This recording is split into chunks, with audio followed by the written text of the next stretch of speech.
Jo soc Neria. Víctor Vescó.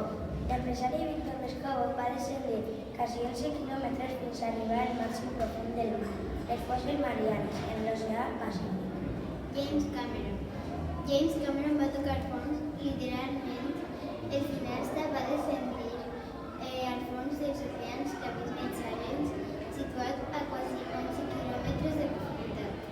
James Costello. No obstant això, la figura del comandant Costello va suscitar també recenes i controvèrsies.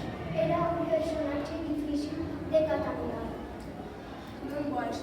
El tinent de la Marina dels Estats Units, el senyor Walsh, i l'oceanògraf Jesús Jacques Picard van descendir a bord del Batiscaf en la fossa de les Marines davall de l'oceà Pacífic.